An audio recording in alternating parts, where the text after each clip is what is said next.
नमस्कार दोस्तों, मणिपुर की जांच अब सुप्रीम कोर्ट की निगरानी में होगी, इसके लिए सरकार तैयार हो गई है। मणिपुर पर सरकार से सुप्रीम कोर्ट ने ऐसे सवाल किए कि सरकार को जवाब देते ही नहीं बन रहा था। एक तरफ चीफ जस्टिस ऑफ इंडिया के सवाल थे, दूसरी तरफ नहीं मालूम सर, जांच हो रही है सर, देख रहे हैं सर, कर रहे हैं सर, इस जैसे मिमियाते हुए सरकार के जवाब थे। सुप्रीम कोर्ट को सरकार पर भरोसा पहले ही नहीं था, इसीलिए पहले ही सुप्रीम कोर्ट ने यह कह दिया था कि सरकार नहीं करेगी तो हम करेंगे। और अब सुप्रीम कोर्ट एक्शन में है। वायरल वीडियो मामले की दोनों पीड़िताएं भी सुप्रीम कोर्ट पहुंच गई हैं। और अब जानते हैं पीड़ित महिलाओं का केस कपिल सिब्बल लड़ रहे हैं। सीजीआई ने सरकार से पूछा कि अब तक कितनी एफआईआर दर्ज की गई हैं। सरकार ने कहा माय लॉर्ड 6000। अब सीजीआई ने सरकार से ये पूछ लिया कि आप कहते हैं कि 6000 एफआईआर दर्ज की गई है, तो अब ये भी बताइए कि इनमें कितनी महिलाओं के खिलाफ अपराध से संबंधित है, कितनी हत्या की है, कितनी आगजनी जैसे अपराधों की एफआईआर है। इन 6000 में से कितनी जीरो एफआईआर है। इस पर सरकार की तरफ से सॉलिसिटर जनरल तुषार मेहता ने कहा कि हमारे पास फिलहाल ये डेटा नहीं है। दोस्तों समझ रहे हैं आप, अब सब कुछ आपके आंखों के सामने है।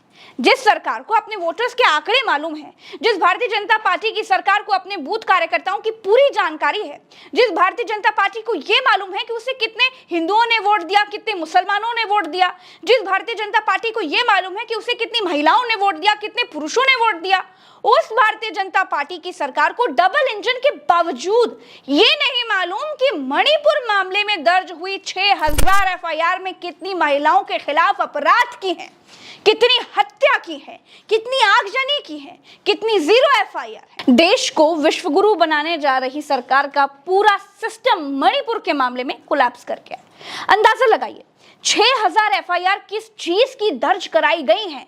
सरकार को यही जानकारी नहीं है। जब एफआईआर की जानकारी नहीं है तो फिर मणिपुर में क्या हो रहा है इसकी कितनी जानकारी भारतीय जनता पार्टी की सरकार को होगी।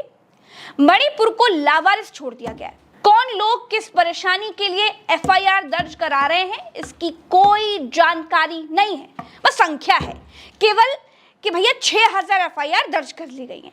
पुलिस कैसे लोगों की मदद करती होगी ये तो आप अंदाजा लगा लीजिए। जब यही नहीं मालूम है कि एफआईआर के भीतर लिखा क्या गया है तो मदद क्या खाक करते होंगे। देश में बड़ी बड़ी घटनाएं हो रही हैं, लेकिन ऐसी निकम्मी सरकार आज तक देश की जनता ने कहीं नहीं देखी। सुप्रीम कोर्ट मणिपुर के मामले पर इतना सीरियस है कि सीजीआई चंद्रचूड़ ने कहा कि हमें किसी और वीडियो का इंतजार नहीं करना चाहिए।